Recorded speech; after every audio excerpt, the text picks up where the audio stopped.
Going once, going twice, sold, and welcome to the Post-Trip Payload Perspective with Purple Wave Auction. A chance for Dave and Don to talk market conditions, economic factors, and top challenges. Ultimately, it's about getting the perspective of when to trade and when to maintain. So grab a cup, settle in, and see what's on the auction block.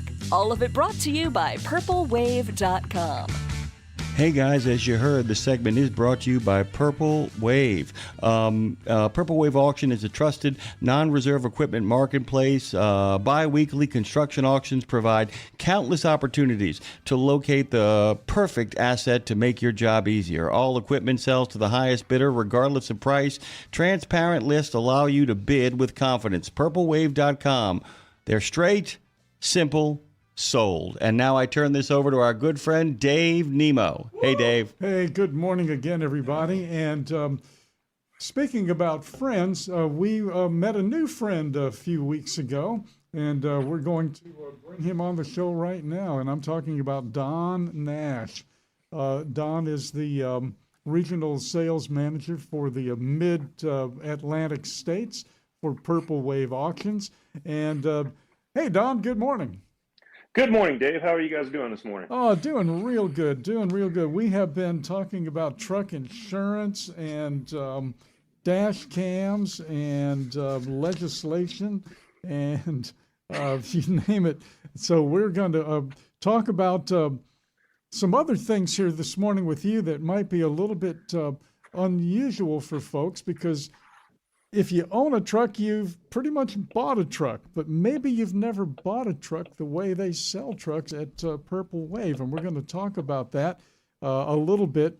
And we're going to talk about the conditions of the market right now for trucks and trailers, some of the trending, what's hot, what's not, what's moving fast, what are some of the other factors that you have to take care of and understand throughout the process.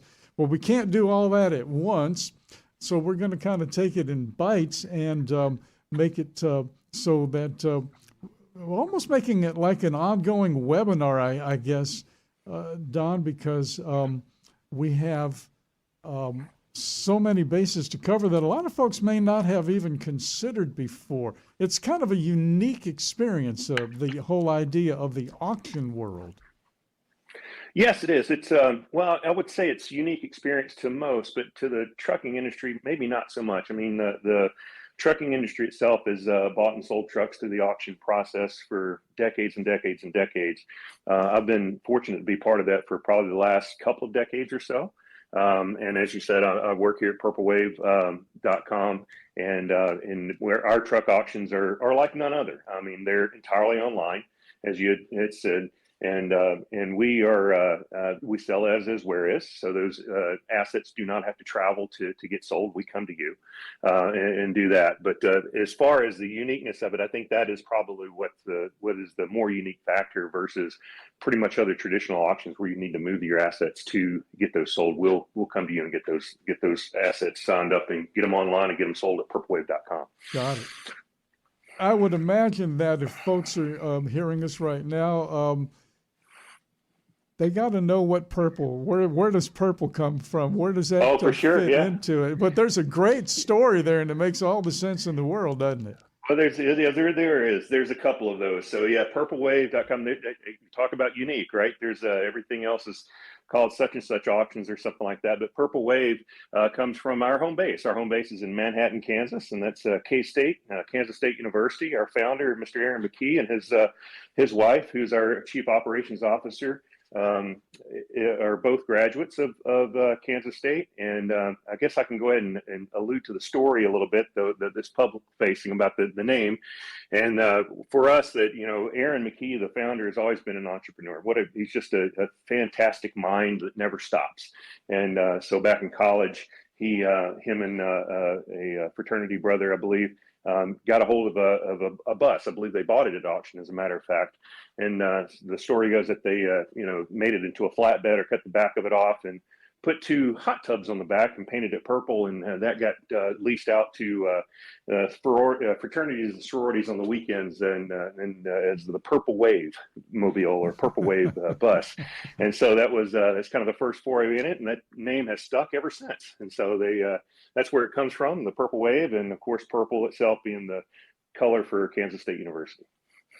Yes, and one of the things too, before we move on, most schools, well, all the schools I've ever been to had 2 colors, purple and gold or blue and white or something like that.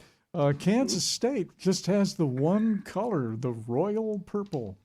Yes, sir. If we could paint the rest of the world purple, we're fine with that color. So we don't need to corrupt it. So it's a great color for us. And if you ever spend any time in central Kansas, you would come to know it and love it too. It's besides the green fields that are out there for most of the agricultural stuff, it's the rest of it's purple.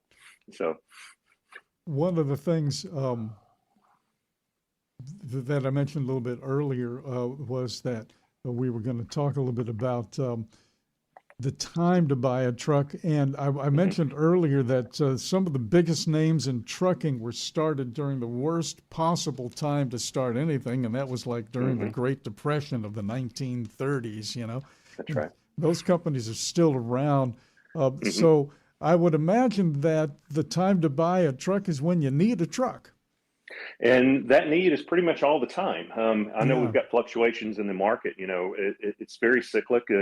Everybody that listens to your program and has listened to your program for decades understands that the transportation and long haul market is very cyclic, and we are in the kind of the bottom end of one right now, probably coming out of it over the next 6 to 12 months, at least what I can see and what a lot of the analysts are looking at are saying. And but yeah, you're exactly right. The time to buy a truck is, well, when you need a truck, and about 85% of everything that comes to you on a daily basis, from the shirt on your back to the shoes on your feet to the food that you eat, came on the back of a truck. Usually within about 2 weeks' time from you using it or buying it. So it's a huge industry, as everyone knows, and there's not really a set best time to buy a truck during the year or market conditions and stuff like that. Again, it is really just about when you need it. And there are some rules of the road, pun intended, about what you should and what you shouldn't be spending, obviously, on some of the trucks that are out there. I mean, everybody during pandemic time, there was a lot of movement in the trucking industry, and a lot of people were making a lot of money. And of course, the availability of the equipment was anemic, to say the least, because of all the issues associated with COVID. So those costs of operation went up with the trucks and all the equipment. However, so did the rates, and so they kind of balanced themselves out to a little bit.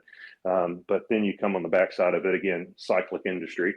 We're towards the trailing end of it right at the moment, and that has caused a lot of the collapse in those values in trucks and stuff like that. So it's always best just to kind of pay attention to what you're looking at in the market. Make sure you're looking at the right truck for your needs. If you're buying new, great, get the best deal you can find. Used is a really good option. And then the way to do that is really to make sure that you're understanding what that truck is. And a good example is purplewave.com. From pricing, you can log on there and you can check current pricing for used trucks through a results model, as well as go on and look at the specs. Most of our trucks that we have up for sale have anywhere from 80 to 100 photographs plus videos, functionality tests, etc. So you can really feel confident about that truck that you're looking at. That's online as well. That's another topic of the moment. Uniqueness to us versus most of everybody else that's in that same space is that we actually provide the owner's contact information on the listing page. So if you have any additional questions, we encourage you to reach out and contact that owner and have those questions. Or if you're close enough to that piece of equipment and you feel like you need to, go by and take a look at it. So, but that's some of the, I guess, best advice about when to buy a truck. Not an exact time when you need it, but just be mindful about what you need it for. And then, of course, all the financing and money issues that are associated behind that.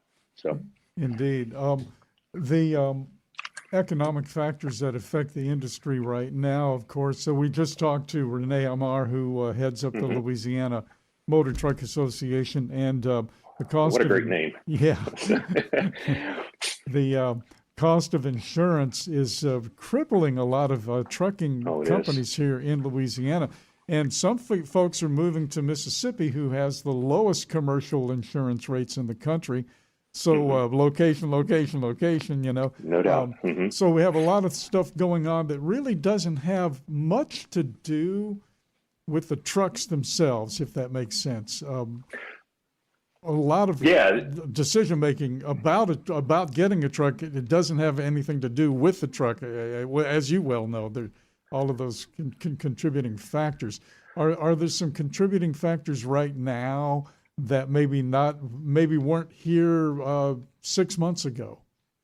Yeah, two large ones, as a matter of fact. We've got one that's playing out in the courts right now. Maybe many of the listeners right now understand that the Department of Justice issued out a cease and desist order nationwide on California Air Resources Board laws. It's been kind of in governance for most of the country. About 37 states, I think, something like that, adopted that since about 2012. So the feds put a cease and desist into that, as well as interjecting themselves into a lot of the cases that are standing on those in the courts, as well as whether it's amicus briefs or the like.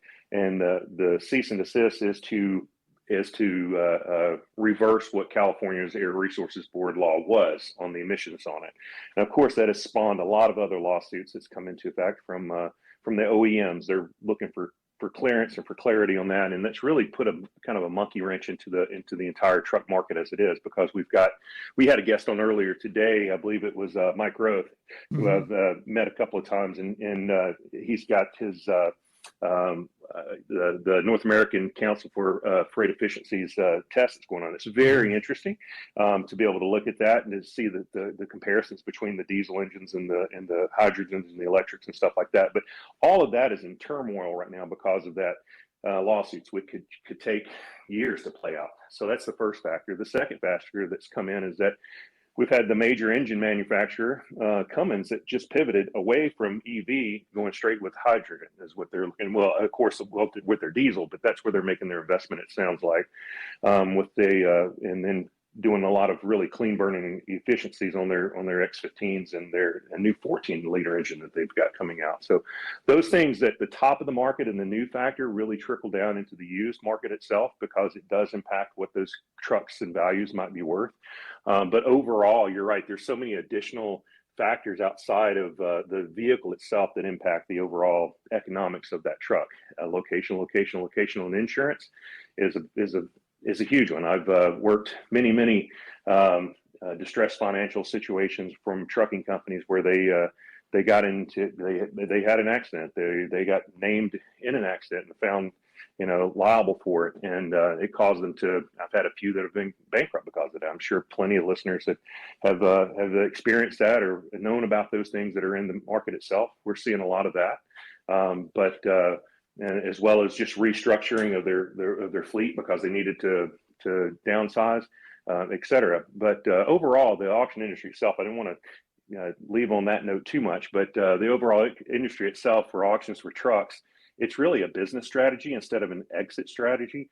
On a lot of it, most of the fleets will use that as a business strategy to release trucks into the secondary market, to release trucks that are been decommissioned or no longer fit their model, et cetera, et cetera. So, but the overall economics on the truck itself is probably, I would say probably about 70-30. About 30% of that impact is on the outside of the truck itself, and then about 70% of it seems to be tied up to the vehicle.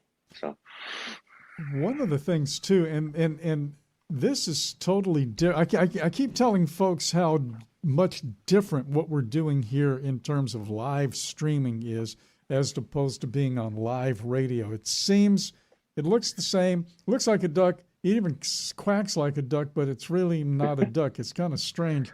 Right now we're in a very unique situation, even different than 120 years ago when we went from horse and buggy to motorized vehicle.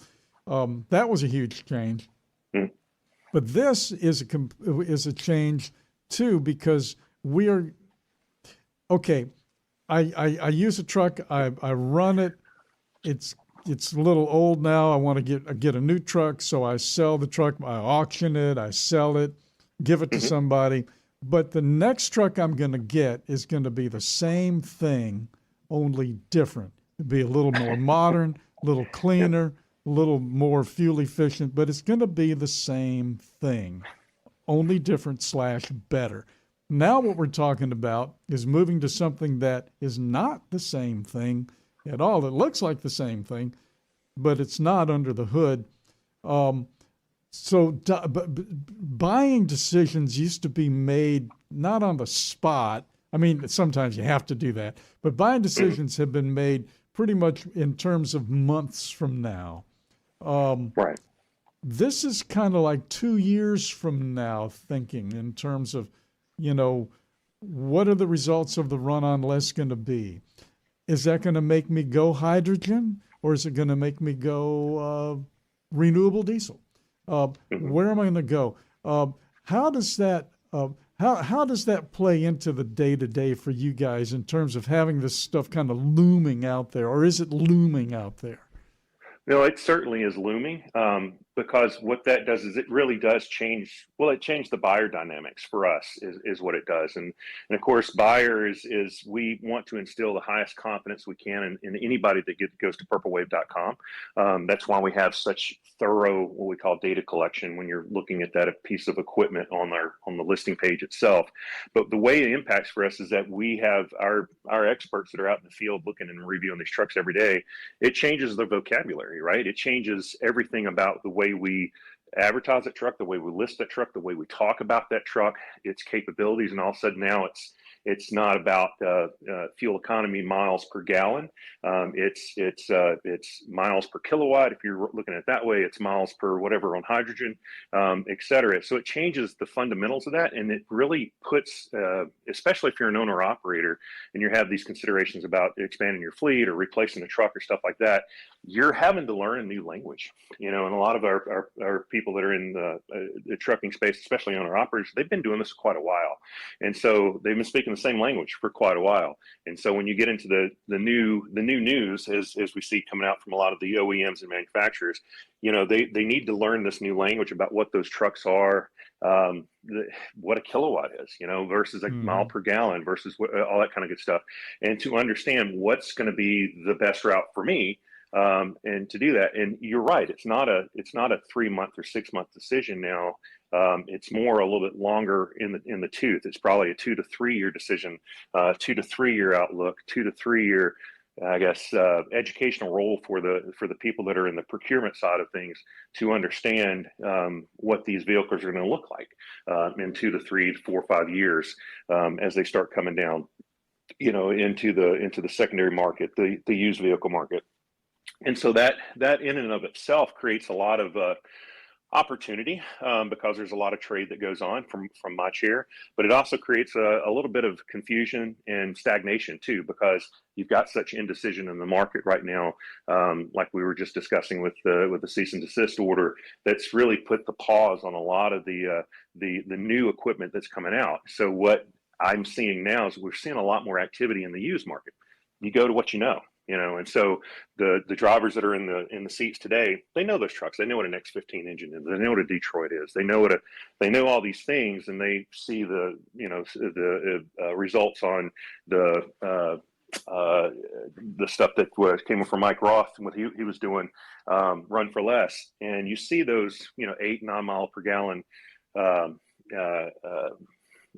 8 to 9 mile per gallon marks on your conventional diesel engine, and that'll hold.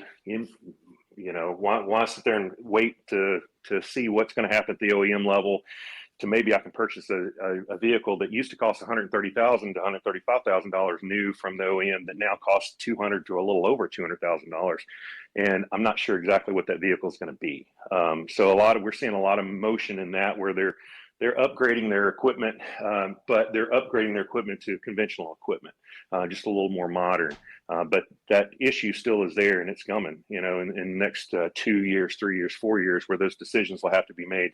Okay, do I make the switch now, or do I make the switch over to hydrogen powered or battery electric or hybrid systems that are coming online, or just one of the newer, more clean burning diesels that are going to be coming down the line that are, already very, very good. But the improvements that we're seeing in stuff from Detroit and Cummins is pretty spectacular. So those types of issues are new to the industry. It's something that's never been. It's a good comparison that you did with the horse and buggy, because that's kind of exactly what you're right. It's the horse is changing on this, right? I mean, it's no longer the conventional diesel powered engine that we're looking at. It's no longer, your 18, 15, 13 and 9, 10 speeds. It's a lot of automated transmission. So this impacts every driver and every fleet that's out there, about replacing that equipment, and then understanding what that secondary market's going to look like, because the residuals on the equipment they're putting back into the market changes based upon everything that's on the top of the market coming down from the OEMs. So we are out of time, but as you can probably guess, as the first segment, Don, there is still plenty to talk about, and we can't thank you enough for making the time. Welcome aboard Purple Wave, and you, Don. Terrific first time out, and you sound great on that field tap. Oh, wonderful. Thanks for that. Yeah, we appreciate that. Yeah, I'm actually here at the Government Fleet Expo in South Carolina right now, so down here in Myrtle Beach, and I was a little worried about the connection, but it seems to be working, so good deal. Good for the tech. So, thank you so much, Don Nash, of course, and Dave Nemo. This segment, by the way, is brought to you by Purple Wave. Purple Wave Auction is the trusted no-reserve equipment marketplace. Bi-weekly construction auctions provide countless opportunities to locate the perfect asset to make your job easier. All equipment sells to the highest bidder, regardless of price. Transparent lists allow you to bid with confidence. PurpleWave.com. They're straight, simple, sold.